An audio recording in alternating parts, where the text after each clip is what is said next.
Tahun depan resesi Yang masih ingat dengar pesan saya angkat tangan coba. Tinggi-tinggi semua. Ingat, terakhir saya khotbah, saya ngomong, nanti emas dalam waktu dekat akan tembus 1,5 juta. Masih ingat? Yang ingat angkat tangan. Dan ingat, berapa tahun lagi emas akan naik 2 juta per gramnya. Nanti yang nikah pakai cincin aluminium, yuk. Jelas? Jelas? Nah, kalau saudara ada berkat, ini saya beritahu, beli tanah. Tapi yang SHM. Kenapa harus SHM? Karena nanti di tahun 2035 ke atas akan ada pembatasan hak kepemilikan tanah dan SHM. Jelas? Jelas? Semua akan diarahkan nanti ke hak GB dan hak GU dan hak pakai. Jelas? Itu nanti tahun 2035 ke atas itu keluar. Jelas? Jelas? Dan ingat,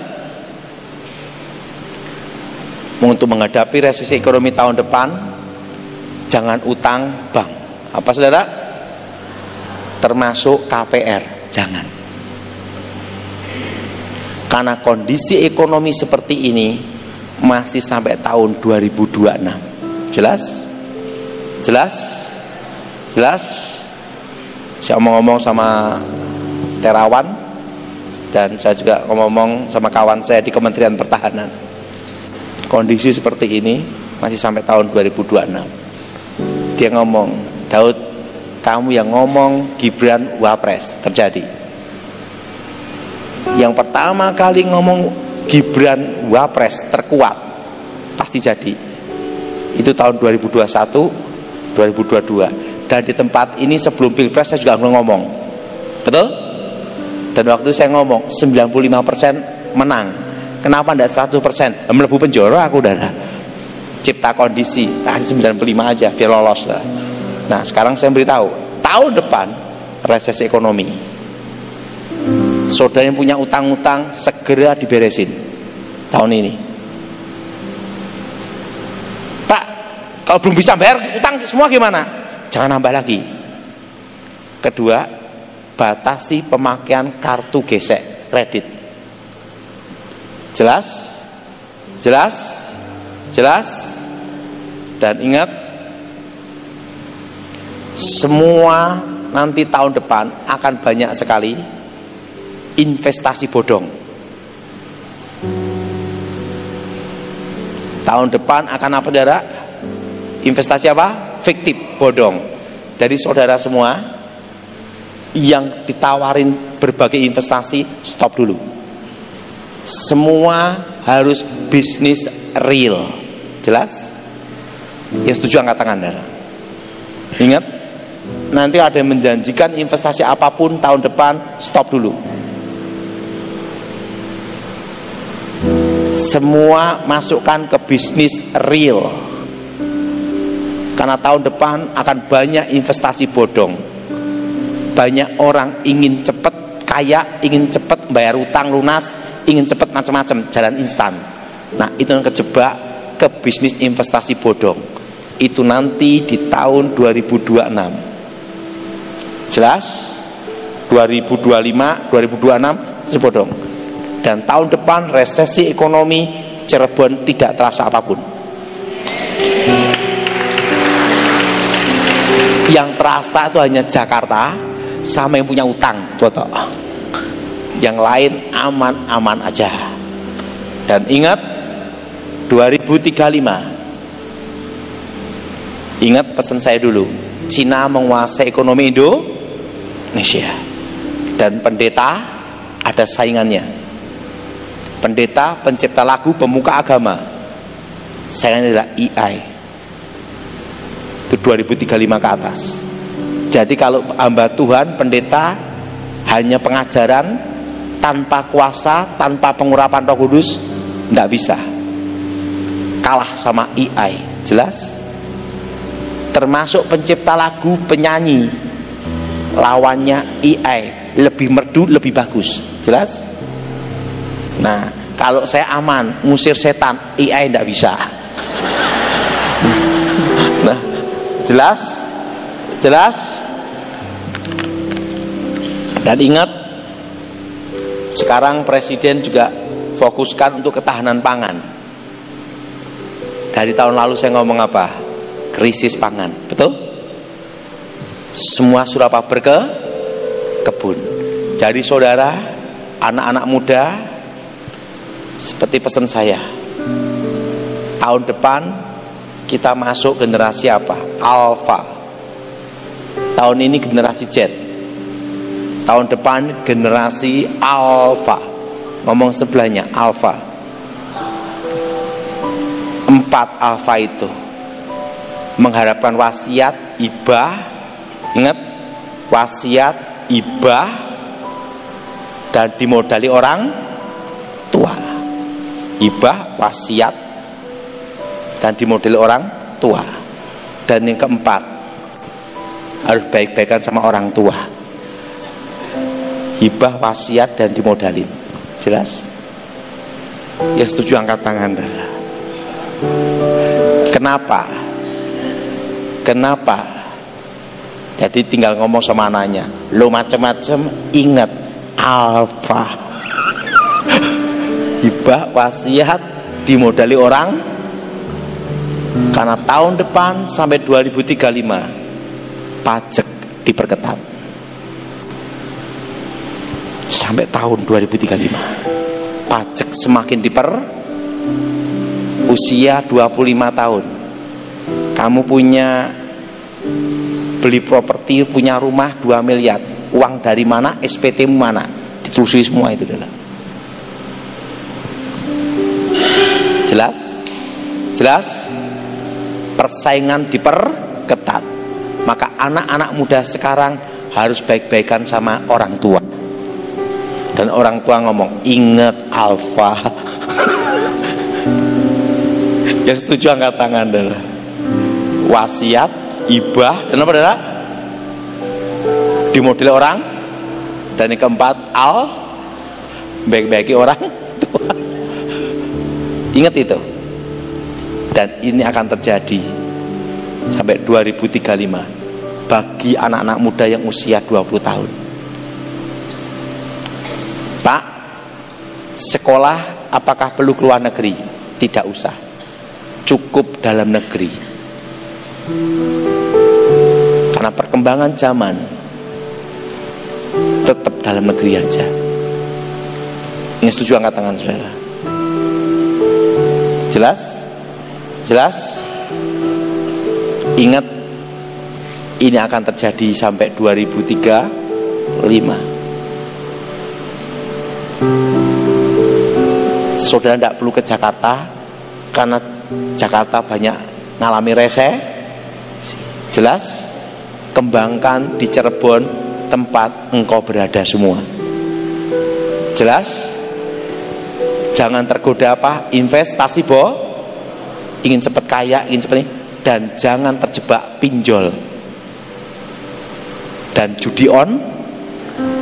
Nah, standar tingkat dasar kalau dikirim itu pasti ada tanda bunyi. Tepat di atap rumah di hari wetonnya atau malam Jumat itu bola api. Bola apinya merah. Bola apinya merah. Bes. Dan santet tingkat dasar ini santet satu pulau. Kalau orangnya di luar pulau tidak bisa kena, karena ada batas teritorial, izin mutasi pindah. Ada namanya batas apa saudara? Teritorial. Nyebrang laut tidak bisa. Nah, yang mendengar bunyinya itu yang dituju. Yang mendengar apa saudara? Itu yang dia apa? Tuju.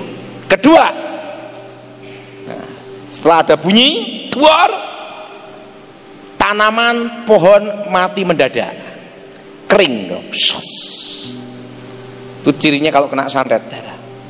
Suatu kali saya dimintai tolong seorang ketua geng di Jakarta. Terjadi namanya kasus bentrokan antar geng. Ada korban yang sampai mati. Nah, keluarga korban tidak terima. Ketua geng ini disantet. War, tuh. Ingat, langsung tanaman mati mendadak. Itu cirinya santet tingkat dasar. Jelas? Langsung tanaman apa saudara? Mati apa? Mendadak. Kalau sering dor itu mercon. Nah, war, tuh. Nah, orangnya gemuk, tinggi, gemuk, lebih tinggi dari saya, gemuk besar, berarti 1 kintal lebih. Waktu itu saya doain. Nah, kenapa? Karena kasus itu ditangani berapa pendeta kesulitan. Saya dipanggil, ini santetnya. Saya doain pengusiran setan, setannya keluar, dia roboh, saya ikut roboh. Kenapa? Keberatan. Kalau pernah gemuk jadi gini. Setannya keluar, dia roboh, saya di belakang ini ikut roboh juga. Nah, setan kuat sembuh. Nah, santet tingkat dasar ini punya kelemahan. Pada waktu bunyi dor, untuk tidur di lantai, tapi bukan lantai atas loh, lantai bawah, tanah, lolos. Di bumi ini ada namanya medan magnet, gaya gravitasi. Sehingga kalau orang ini waktu bunyi dor, tidur di lantai, lolos. Tapi kena masuk angin.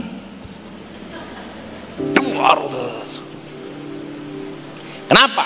1,5 meter dari tanah. Berapa saudara? Oh, tidur di lantai gini, lolos. Tapi bukan lantai atas loh, harus di bawah. Tanah. Tegel tanah. Nah, dor. Kedua, pohon-pohon langsung apa? Mati mendadak. Itu punya santet. Ketiga, nah, langsung ada pembengkakan. Pembengkakannya di mana? Misalnya kena perut, perut langsung bengkak. Nah, kena kaki, nah, bengkak. Kena tangan, bengkak. Dan kalau kena bagian kepala, itu biasanya itu kawat yang dimasukin darah. Itu sakitnya 5 kali sampai migrain darah. Sakit sekali darah. Mau pecah kepala darah. Karena kawat darah. Nah, ketiga, kalau di rongsen, itu di rongsen akan kelihatan namanya benda-benda aneh, logam, kawat, paku, jarum. Dan itu kalau dikeluarkan lewat kedokteran, dioperasi misalnya paku, keluar besok tumbuh lagi. Kalau itu adalah kawat, kawatnya diambil, tumbuh lagi darah. Jelas? Jelas? Jadi kalau kawat diambil, kawatnya tumbuh lurus. Nah, di rongsen dokter akan kelihatan benda-benda aneh. Kayak seperti apa? Paku, jarum, itu kelihatan. Orang kalau pasang susuk di rongsen kelihatan. Susuk emasnya, berliannya itu kelihatan. Orang kena santet, kalau kena bagian perutnya di rongsen kelihatan. Kalau kena bagian kaki, di rongsen kakinya ada kawatnya, ada jarumnya, ada pakunya, itu kelihatan. Jelas? Jelas? Jelas? Dan santet tingkat dasar ini, kalau orangnya suka tertawa, tidak bisa kena. Hati yang gembira adalah nah, tapi jangan ketawa sendiri. Jadi hati yang gembira dan keluarga harmonis tidak bisa kena. Karena ada namanya kekuatan cinta. Ada apa saudara? Ada kekuatan apa? Itu benteng takdir yang tidak bisa ditembus. Nah, jadi di rongsen dokter kelihatan. Nah, Keempat, sering mimpi ketemu orang-orang yang sudah mati. Kelima, kalau dicek darah tidak ada penyakitnya. Kalau orang kena lever itu ada namanya SGT, SGPT, SGOT. Tapi kalau orang kena santet, dicek darah normal semua. Itu santet. Tapi begitu dirongsen kelihatan logam-logamnya, benda-bendanya. Itu tingkat dasar. Nah, kalau ada orang yang kena jenis santet ini, kalau untuk orang yang bukan Kristen, karena sebetulnya saya nangani Islam, Hindu, Buddha, saya tangani semua ada cara untuk menolongnya. Kelemahan ilmu santet tingkat dasar adalah dilawan tanpa dendam. Dilawan tanpa apa? Tanpa dendam. Karena kekuatan ilmu santet tingkat dasar, semakin dendam semakin kuat kekuatan santetnya. Karena santet itu kuat atau tidaknya ilmu itu berfungsi tergantung pengirimnya itu, pasien yang order itu dendamnya kuat enggak. Tidak bisa nyantet orang tidak ada dendam, aku iseng-iseng mau nyantet, enggak bisa. Itu tergantung dendamnya. Dendam, akar pahit, kecewa, dendam sekali. Minta tolong ke dukun untuk nyantet, baca mantranya jadi. Nah, kelemahannya adalah kalau yang kena itu santet itu mengampuni orang yang nyantet. Ingat, api lawannya adalah air. Apa saudara? Api lawannya apa? Api lawannya apa? Air. Batu yang keras kalahnya melawan apa? Air yang menitik. Betul? Jadi kalau saudara punya keluarga kena santet, dia kena, pasti dia tahu siapa yang nyantet. Karena itu ada namanya itu hubungan batin antara dendamnya itu dari yang mengirim.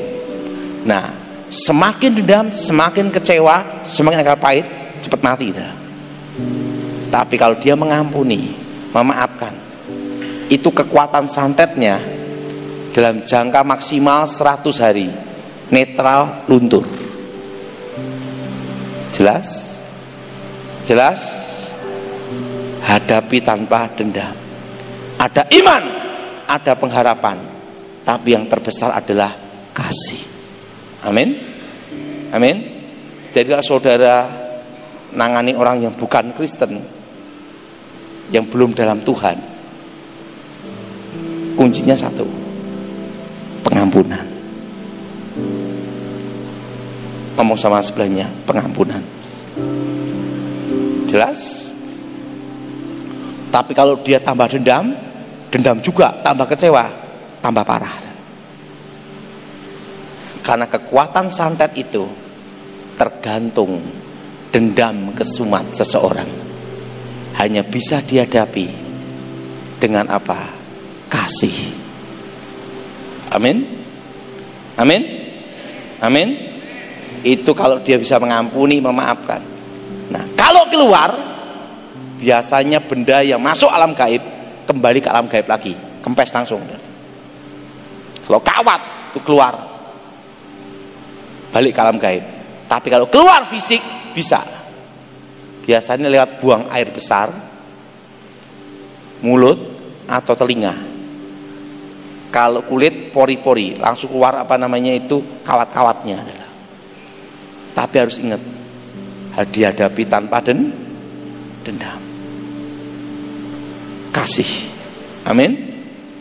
Yang keempat, kalau kita orang Kristen yang percaya Tuhan Yesus di dalam Tuhan, itu tidak perlu 3 bulan, maksimal 40 hari. Pegang semua bagian pusernya sini. Kalau kena bagian perut, pegang bagian pusar, pusarnya sendiri. Indonesia semua, darah Yesus hancurkan segala kutuk. Darah Yesus hancurkan segala mantra. Darah Yesus hancurkan jimat. Darah Yesus bebaskan demi nama Yesus. Roh-roh jahat keluar. Pegang bagian puser kalau kena bagian perut. Kalau kena bagian dada, itu dada itu kalau dipoto di rongsen itu kelihatan paku-pakunya, jarumnya atau kawatnya. Itu yang dituju bagian jantung. Pegang bagian kiri sini. Ini semua darah Yesus hancurkan segala kutuk.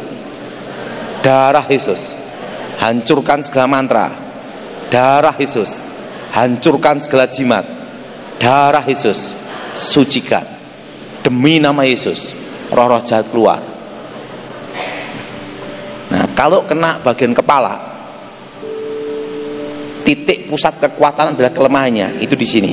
Coba pegang bagian sini semua. Ikutin saya semua. Darah Yesus hancurkan kutuk. Darah Yesus hancurkan mantra. Darah Yesus sucikan demi nama Yesus. Roh-roh jahat keluar.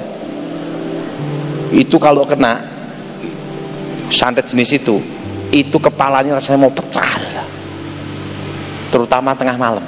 Jelas dan susah tidur, bisa berbulan-bulan itu darah. Kena bagian di sini kepala. Kalau di rongsen kelihatan kawat, jarum atau paku di dalam otak loh darah. Sakitnya kayak apa? Betul? Nah, kalau kena bagian kaki, kelemahannya adalah di telapak sini darah. Doakan darah Y. Kalau kena bagian tangan, pegang semua bagian sini. Doanya di sini. Jelas. Nah, kalau keluar lewat pori-pori kulit biasanya. Tapi biasanya benda yang dari alam gaib kembali ke alam gaib. Jelas? Nah, ini jenis santet satu pulau. Ini kan mau pilkada. Biasanya nanti banyak kirim-kiriman santet. Nah, pertama. Yang kedua, tingkat menengah. Nah, santet tingkat menengah itu santet satu negara. Apa saudara? Santet apa? Sekalipun di luar pulau tetap kena. Dan disebut santet tanpa jejak. Yang dikirim adalah roh intimidasi, gila, bunuh diri. Kalau dikirim, bunyinya di atap rumah seperti pasir yang menyebar, tapi di atap rumah adalah. Dan yang kedua, ingat kedua, waktu dikirim hawa jahat ada di situ, hewan-hewan mati mendadak. Kalau tingkat dasar itu apa? Tanam. Nah, kalau tingkat menengah itu hewan. Misal ikan koi, satu kolam mati semua adalah. Burung-burung ya stres mati. Karena apa? Pada waktu hawa jahat dikirim, itu tingkat stres binatang tambah meningkat. Saudara-saudara, sehingga mati mendadak semua. Cirinya santet tingkat menengah adalah hewan-hewan mati mendadak. Dan anjing tiap malam melolong. Bukannya saya mirip dia. Jelas? Ketiga, yang ditakuti bermunculan. Misal dia takut kelabang, maka kelabang-kelabang akan muncul dalam rumahnya. Kalau dia takut cacing-cacingan keluar dalam rumahnya semua. Apa yang ditakuti datang, sampai dia ketakutan bunuh diri. Nah, dan roh itu berbisik di telinganya terus untuk dia terfokus ke alam roh sampai stres, ketakutan bunuh diri. Jelas? Kalau dia takutnya darah, maka tembok-tembokan keluar darah. Nah, kalau dia takutnya kecoa, akan keluar kecoa dalam rumahnya semua. Yang ditakuti bermunculan. Kalau dia takutnya burung hantu, tiap malam. Dia takutnya burung gagak. Burung gagak kan bunyi di rumahnya. Jelas? Apa yang ditakutkan dan kalau dia takutnya itu di rumahnya ada pasir, maka di pintu-pintu rumahnya ada pasir, tiba-tiba langsung menggunung, dibersihkan, besok menggunung lagi. Itu tingkat menengah. Yang ditakutkan bermunculan. Jenis santet tingkat menengah ini ada kelemahannya. Kalau yang takut ular bermunculan. Ini saya semua lewat api. Apa saudara? Misalnya yang dikirim kelabangnya dibakar. Itu lambang nyawa dari dukunnya. Kalau itu tembok-tembok darah, itu dilewatkan api darahnya, kenakan api. Kena apa saudara? Api. Itu dukunnya kelabaan gini, itulah lambang nyawanya. Kalau burung hantu, dor, goreng, bakar itu. Bakar ke apa? Ke api. Itu lambang dari nyawa dukunnya. Jelas? Kalau itu pasir, kumpulin pasirnya, masukkan ke dalam api. Nah, kalau itu adalah rambutnya masukkan dalam api. Artinya kenapa harus di api? Ingatnya semua kembali ke asal. Apa saudara? Ingat, karena dipercaya sebelum saya bertobat, setan tercipta dari api. Maka neraka itu full api, bukan full AC. Nah, kembali ke asal namanya. Apa saudara? Kembali ke apa? Nah, suatu kali ada salah satu calon anggota DPR RI dari partai besar di Indonesia terkena ilmu santet tingkat menengah ini. Di mulutnya keluar rambut-rambut. Dan kalau dia mandi, di keteknya ini keluar batu-batu kerikil. Dan tiap malam ada burung gagak, kau, dan burung hantu, Karena dia orang Kristen, dipanggillah pendeta.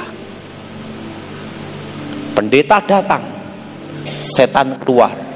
Pendeta keluar, setan datang. Ingat, tingkat menengah itu yang dikirim adalah apa yang ditakuti. Jelas? Jelas? Dan di telinga bisa berbisik-bisik. Pendeta luar negeri, dalam negeri diundang ekspor import, nggak bisa nanganin.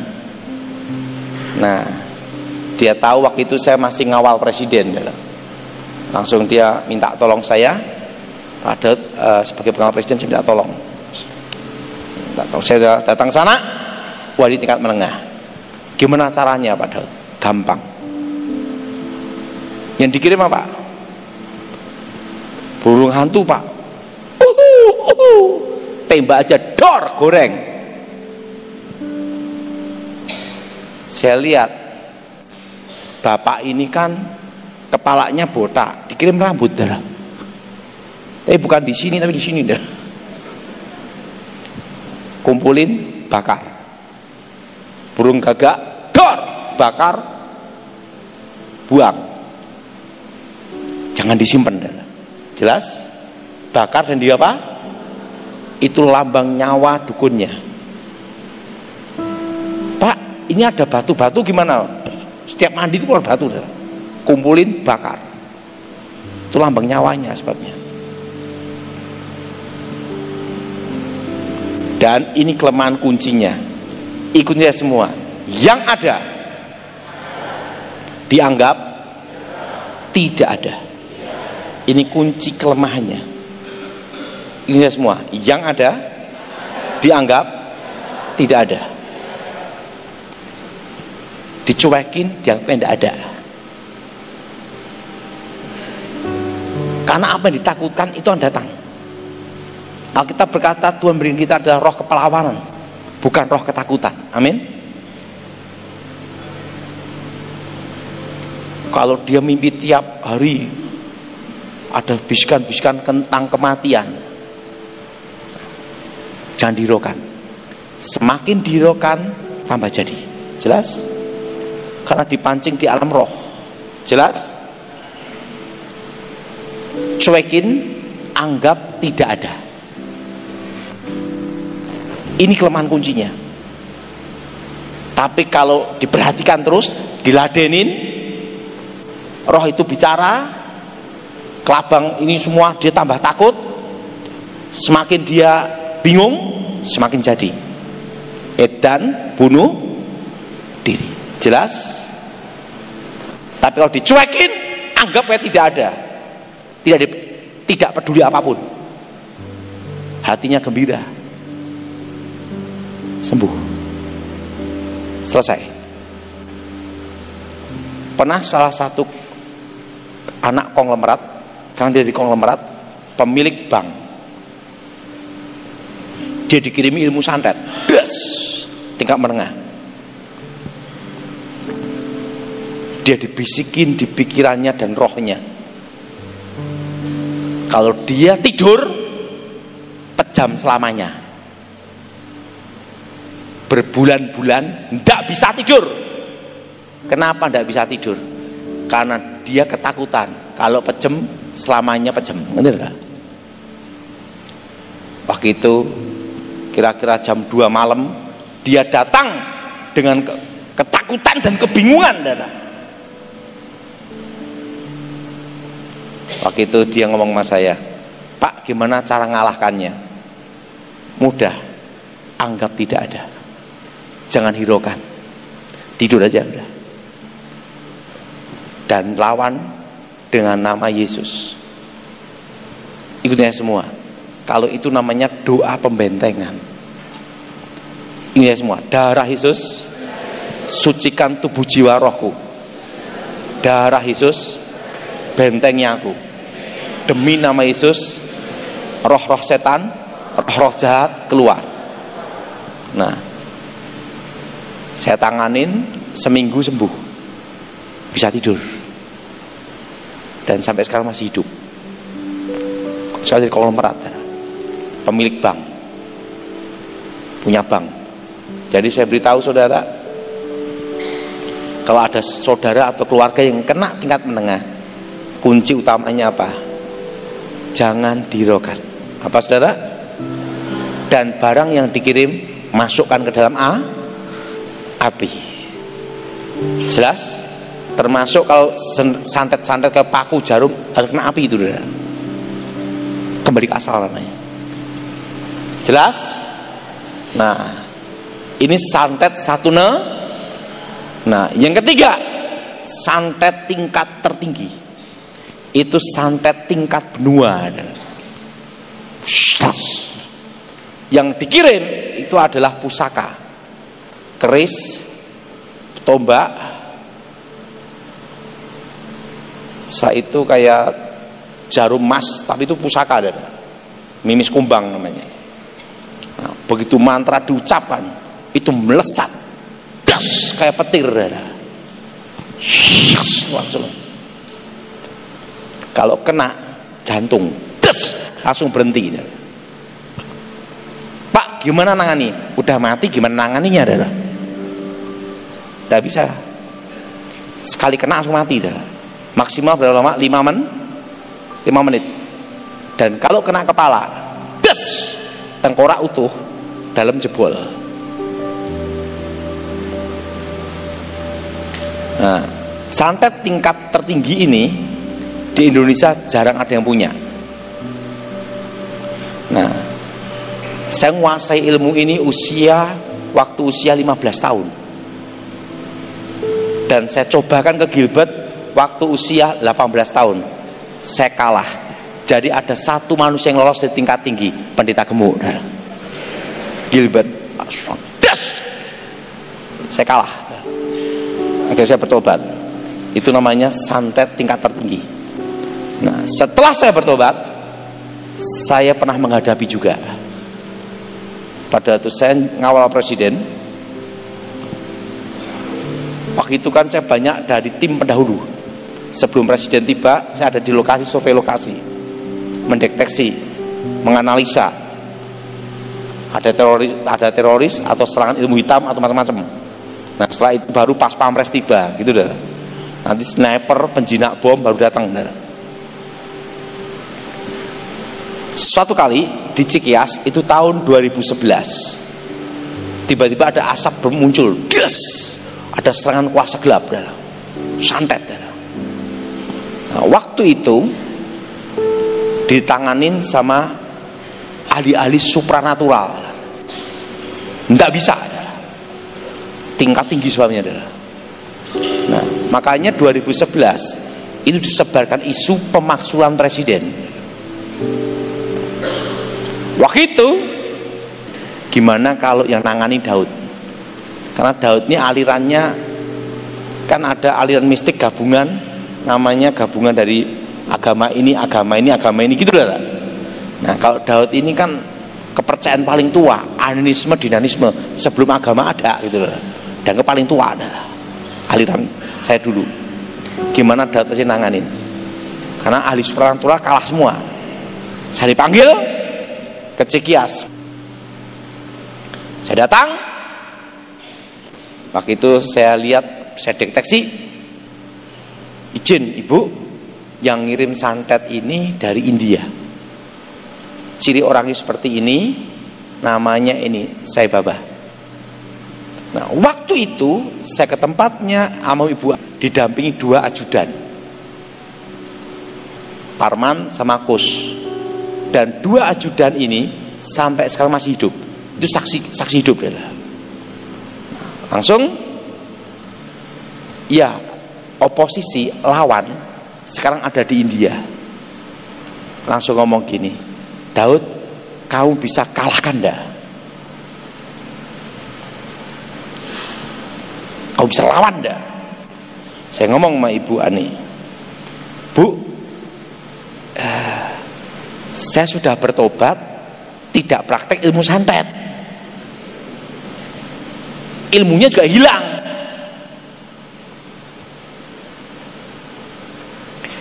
Langsung Edi Wibowo ngomong gini, Mas, orang kalau sudah belajar naik sepeda bertahun-tahun, setelah itu berhenti naik sepeda sampai 15 tahun, tiba-tiba naik sepeda lagi, bisa enggak? Bisa. Ingat Mas, Pak Daud itu, ingat ya, naluri insting jiwa kamu masih ada. Saya percaya Mas bisa. Karena apa? Tergantung sepeda ini sekarang itu dari setan atau sepeda dari Tuhan, itu aja kan. Nah, sekarang Mas coba, Mas tahu tekniknya, tahu rahasianya, gunakan kekuatan Tuhan, bukan setan, gitu saudara. Karena Anda yang paling ahli di antara para dukun ini gitu ya. Pasti Anda tahu rahasianya. Ingat, Anda di sini adalah pengawal presiden, pengawal hidup presiden, tameng hidupnya presiden. Nah, untuk apa kamu ke sini kalau hanya ngelihat doang? Gitu dah. Tugas kamu adalah menjaga, melindungi presiden, tameng hidupnya presiden, dan siap mati untuk presiden. Lakukan tugas, selesaikan target. Jenderal, aku belum pernah nyoba. Ngomong apa? Karena itu perlu dicoba, gitu lah. Kamu tahu tekniknya, insting kamu, naluri kamu. Saya ngomong sama Jenderal, memang ada satu teknik rahasia, mengumpulkan kekuatan lawan, membunuh lawan dengan kekuatan lawan. Maksudnya, semakin lawan gunakan kekuatannya terhebat, semakin dia cepat mati, kekuatannya menyerang dia. Ada teknik itu, Jenderal. Baik, lakukan. Setelah itu saya ngomong sama beliau, izin Ibu, kalau saya menjalankan tugas ini, kalau sampai saya gugur, kan dalam pertarungan itu tidak bisa dua-duanya hidup, salah satu pasti mati. Pertarungan, saya minta izin Ibu untuk menyekolahkan anak saya kuliah sampai selesai. Itu tanggung jawab Ibu dan keluarga Ibu. Langsung beliau ngomong gini, baik, lebih dari itu saya lakukan, karena kamu berjuang untuk negara. Ingat, kalau sampai terjadi sesuatu dengan presiden, siapa yang bertanggung jawab? Kamu pengawal presiden. Ya baik Ibu, saya izinkan dulu saya pulang untuk ke keluarga dulu sebelum menjalankan tugas ini. Langsung saya lihat istri saya, dalam hati saya, apakah mungkin ini yang terakhir kalinya ninggalin dia jadi candaan itu dah. Nah, saya lihat anak saya, karena apa?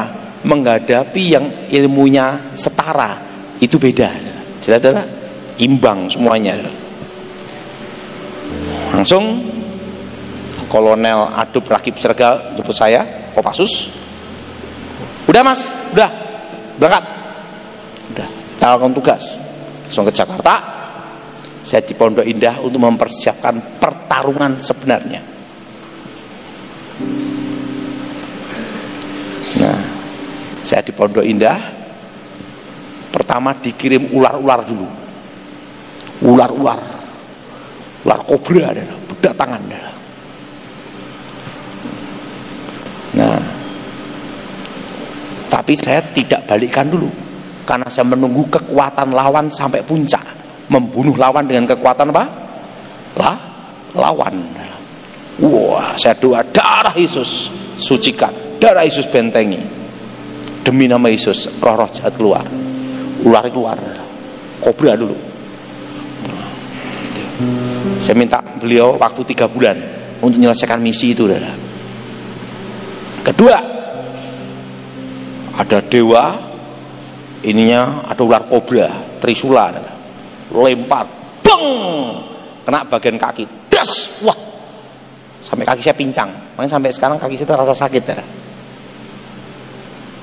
Nah, saya doa darah Yesus keluar, tak tunggu dulu. Yang ketiga, kekuatan puncak, seorang dewi tangannya banyak.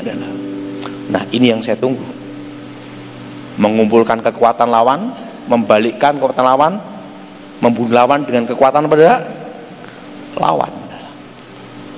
Das, teknik rahasia saya gunakan, plek, kunci, das, balikkan. Tapi ingat, bukan kekuatan setan, pakai nama Yesus. Nama apa? Kekuatan Tuhan Yesus.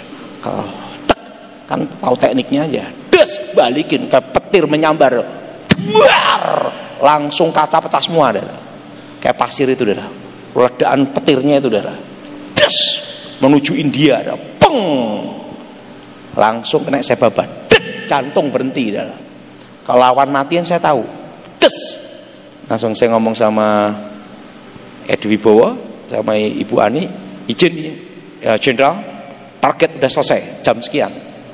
Oh baik, atase intelijen akan cek di India, dicek semua loh, tepat jam sekian mati, serangan jantung, des, saya bawa mati,